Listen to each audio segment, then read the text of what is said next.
La direction de l'agriculture et des ressources marines à la région Normandie a pour vocation de mettre en œuvre la politique agricole de la région et la politique en faveur de la pêche et des ressources marines, donc la conchyliculture, l'aquaculture. Dans l'agriculture, on associe également la filière équine.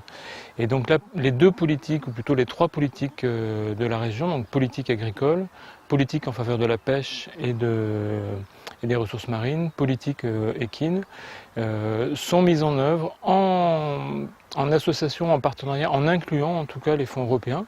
La politique agricole de la région s'adosse sur le programme de développement rural cofinancé par le FEADER. Et à titre d'exemple, pour montrer l'importance, 60 millions d'euros par an sont mobilisés au titre de la politique agricole, 20 millions de crédits région et 40 millions de crédits du FEADER.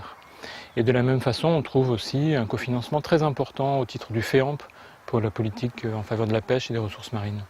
Donc la politique de la région en faveur des acteurs économiques, agricoles ou du monde maritime, est extrêmement étroitement liée au crédit européen. Cela au titre en tout cas de ces nouvelles fonctions d'autorité de gestion qui lui ont été attribuées pour cette période de programmation 2014-2020. Les aides européennes pour l'agriculture, par exemple, elles interviennent à deux niveaux. Donc il y a à titre individuel pour les exploitants agricoles, pour financer leur création d'entreprise ou pour financer leurs investissements. Et puis elles interviennent aussi pour des acteurs collectifs, pour financer l'acquisition de compétences, pour intervenir sur le soutien à l'innovation, pour financer aussi du conseil, de la structuration de démarches qualité.